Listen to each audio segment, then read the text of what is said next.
আসসালামু আলাইকুম dear viewers. বাংলাদেশের যে কয়টি বিষয় নিয়ে ইন্ডিয়া আতঙ্কে থাকে সমরাস্ত্র ক্রয় এবং উৎপাদন তার শীর্ষে।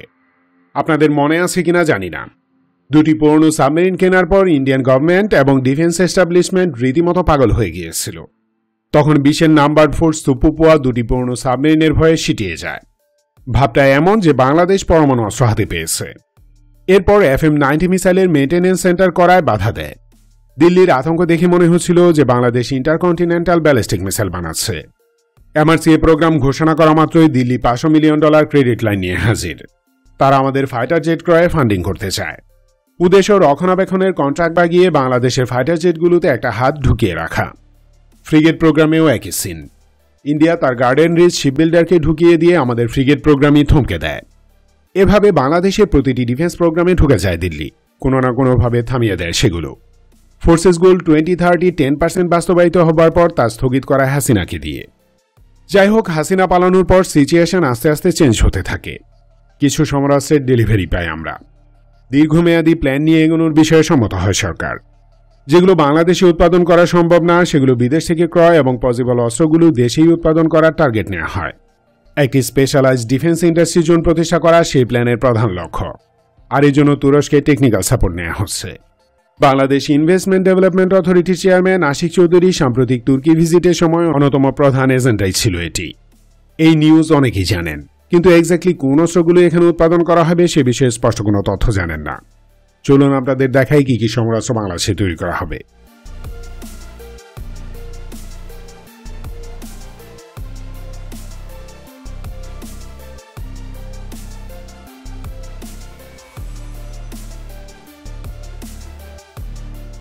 বাংলাদেশে কি কি সমরাস্ত্র বানানো হবে সেটা বলার আগে স্পেশালাইজড ডিফেন্স ইন্ডাস্ট্রি জোন সম্পর্কে একটু দেখা দরকার। বিডা চেয়ারম্যান আশিক চৌধুরী বলেন, আমাদের একটি লং টার্ম প্ল্যান আছে। ভবিষ্যতে একটি বিশেষায়িত মিলিটারি ইকোনমিক জোন গঠনের পরিকল্পনা রয়েছে, যা শুধু আভ্যন্তরীণ চাহিদা পূরণ নয় বরং আঞ্চলিকভাবে সামরিক সরঞ্জাম রপ্তানির পথও খুলে দিতে পারে। মানে বাংলাদেশে যে ইপিজেড বা স্পেশালাইজড ইকোনমিক জোন আছে সামরিক শিল্পের জন্য, তেমনি একটি আলাদা জোন তৈরি করা হবে যেখানে শুধু সমরাস্ত্র ও সামরিক সরঞ্জাম উৎপাদিত হবে। সেই স্পেশালাইজড ডিফেন্স ইন্ডাস্ট্রি জোনে দেশি বিদেশি সমরাস্ত্র কোম্পানিগুলো বিনিয়োগ করবে। বাংলাদেশে উৎপাদন করা যায় এমন প্রচলিত অস্ত্র ও সরঞ্জাম প্রস্তুত করা হবে। বাংলাদেশ সশস্ত্র বাহিনী প্রয়োজন মিটিয়ে তা বিদেশে রপ্তানিও করা হবে, যেন ডোমেস্টিক ডিফেন্স ইন্ডাস্ট্রি অর্থনীতির বোঝা হয়ে না দাঁড়ায়। শুধু রপ্তানির জন্য অনেক ফ্যাক্টরি করা হতে পারে, কারণ দক্ষিণ পূর্ব এশিয়ায় তুরস্কের সমরাস্ত্রের বাজার বড় হচ্ছে। বাংলাদেশের ফ্যাক্টরি স্থাপন করলে উৎপাদন খরচ কম হবে, যা প্রফিট মার্জিন বাড়িয়ে দিবে। বিচ্ছিন্নভাবে ডিফেন্স ইন্ডাস্ট্রি স্থাপন করার চেয়ে একটি স্পেশাল জোন গড়ে তোলা খুবই কার্যকর পদক্ষেপ। প্রেসিডেন্ট জিয়াউর রহমান ইপিজেড স্থাপনের মাধ্যমে তলাবিহীন ঝুড়ি নামে পরিচিত বাংলাদেশকে এক্সপোর্ট কান্ট্রিতে রূপান্তরের কাজ শুরু করেছিলেন। আমাদের নিজস্ব চাহিদা মিটিয়ে সমরাস্ত্র রপ্তানির জন্য ডিফেন্স ইন্ডাস্ট্রি জোন তেমনই একটি ঐতিহাসিক মাইলফলক হয়ে উঠবে। এই প্রজেক্ট আরও ফলপ্রসূ করতে চাইলে defence industry and university collaboration model কাজে লাগানো যেতে পারে। এখন প্রয়োজন দ্রুত এই প্রজেক্ট বাস্তবায়ন করা। ডান্ডিয়া ও তার দোসররা বাধা হয়ে দাঁড়াবে নিশ্চিত। তাই এই প্রজেক্ট বাস্তবায়নের জন্য আর্মড ফোর্সেসকে দায়িত্ব দেওয়া উচিত। তুরস্ক যদিও এই প্রজেক্টের প্রধান সহযোগী, তথাপি চীন, ইটালি, স্পেন, জাপান ও সাউথ কোরিয়াও যোগ দিতে পারে। এই কনফিডেন্সের কারণ বিডা চেয়ারম্যান ফাও কথা বলেন না। জ্ঞানভিত্তিক ইকোনমি গড়ে তোলার জন্য যে স্টেপগুলো নেওয়া দরকার তা তিনি খুব ভালো করেই জানেন। আর এই কাজে বিনা শর্তে সাহায্য করবে একমাত্র তুরস্ক। তাই অন্য কারো কাছে না গিয়ে তিনি তুরস্কে গিয়েছেন।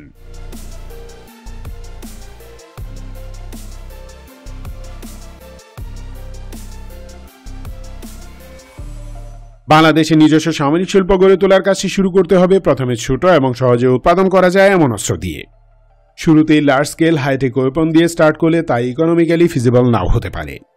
যেমন $500 মিলিয়ন ইনভেস্ট করে একটি ফ্যাক্টরি বানিয়ে সেখানে 100 ট্যাঙ্ক তৈরি করলে পোষাবে না, বরং 100 ট্যাঙ্ক বিদেশ থেকে কিনে তার ফুল মেইনটেন্যান্স, রিপেয়ার অ্যান্ড আপগ্রেড করার প্ল্যান স্থাপন করা হবে বুদ্ধিমানের কাজ।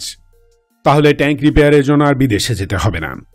যেমন আমাদের MiG-29 গুলো আপগ্রেড বা ওভারহল করতে হয় রাশিয়া অথবা বেলারুস থেকে, কিন্তু F7 গুলো দেশেই ওভারহল করা যায়, কারণ সেই প্ল্যানটা আছে আমাদের। বাই দ্য ওয়ে, যেসব সমরাস্ত্র বাংলাদেশে তৈরি করা যায় সেগুলোর একটি লিস্ট দেখাই আপনাদের। আর্ম ফোর্সেস ও এক্সপোর্ট মার্কেটের জন্য অ্যামাজন, আর্মা অথবা এসজেড সিরিজের armoured personnel carrier, Tulpar, Kaplan ও ACV series infantry fighting vehicles, light APC, troop transport vehicle, military engineering and portable bridge system, automatic mortar weapon system, combat ভেহিকেলের turret systems, unmanned ground vehicles ইত্যাদি সহ land ফোর্সেসের প্রয়োজন হয় এমন যানবাহন ও সরঞ্জাম উৎপাদন করা যেতে পারে। যেসব নেভাল প্ল্যাটফর্ম বাংলাদেশ বানাতে পারে তার মাঝে অন্যতম হল corvette, large petrol craft, offshore petrol vessel, arm petrol boat, বিভিন্ন ধরনের ল্যান্ডিং শিপ এবং নেভাল ওয়ারফেয়ারে ব্যবহৃত বিভিন্ন ধরনের সরঞ্জাম। এরিয়াল প্ল্যাটফর্মগুলোর মাঝে প্রথমেই থাকবে হুরকুশ ও হুরজেট অ্যাডভান্স জেট ট্রেনারের লোকাল অ্যাসেম্বলি। অনেক টার্কিশ হাইটেক কোম্পানি বিভিন্ন রকম কামিকাজি ও সার্ভেলেন্স কোয়াডকপ্টার তৈরি করে। বিদেশে এগুলোর বিপুল চাহিদা। এসটিএম, আসেলসান, টার্কিশ অ্যারোস্পেস, লেন্টাটেক ইত্যাদি কোম্পানির ডিজাইন করা কামিকাজি ড্রোন তৈরি হবে প্রাইমারি টার্গেট। এরপর জয়েন্ট ভেঞ্চারে বড় সাইজের সফিস্টিকেটেড ইউএভি তৈরির প্রজেক্ট হাতে নেওয়া হবে। এবার চলুন মিসাইল, রকেট ও স্মার্ট বোমার লিস্টটা দেখি। বাংলাদেশ আর্ম ফোর্সেসের প্রাইম টার্গেট হচ্ছে যুদ্ধে ব্যবহৃত মিউনিশনস অর্থাৎ গোলাবারুদের পুরোটাই দেশে উৎপাদন করা। আমাদের প্রচুর ট্যাঙ্ক বিধ্বংসী মিসাইল দরকার। সেই চাহিদা পূরণে রকেটসনের তৈরি ফুল সিরিজ ATGM এর লোকাল অ্যাসেম্বলি করা যেতে পারে।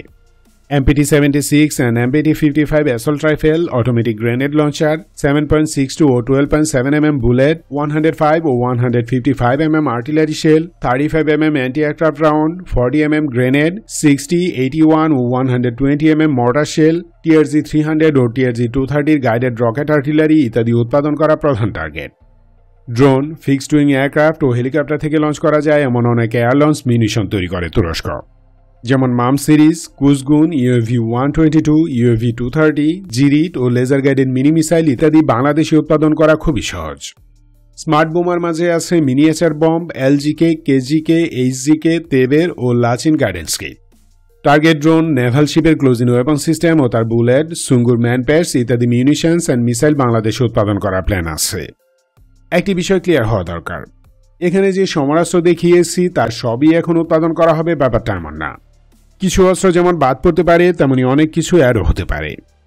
উল্লেখিত সমরাস্ত্র ও সরঞ্জামের পাশাপাশি বেশ কিছু মিলিটারি ইলেকট্রনিক্সও বাংলাদেশে উৎপাদনের প্ল্যান আছে, যেমন অ্যাসেলসানের তৈরি high performance digital HF, VHF ও UHF radio, tactical area communication radio, night vision system, light targeting system, thermal sight, satellite terminal সহ অন্যান্য সিকিউর ডিজিটাল কমিউনিকেশন ইকুইপমেন্ট উৎপাদনের পদক্ষেপ নেওয়া হচ্ছে। এর পাশাপাশি মিলিটারি সফটওয়্যারও ডেভেলপ করা হবে। ছোট মাঝারি radar, border surveillance, simulator, training system এবং অন্যান্য মিলিটারি সেন্সর সিস্টেমও তৈরি করা হতে পারে। এখানে যে সমরাস্ত্র এবং সামরিক সরঞ্জাম দেখালাম এগুলো উৎপাদনের জন্য বিপুল বিনিয়োগ এবং বিশাল ইন্ডাস্ট্রি লাগে না। মিডিয়াম সাইজের ফ্যাক্টরি এবং দক্ষ জনবল দিয়েই তা তৈরি করা যায়।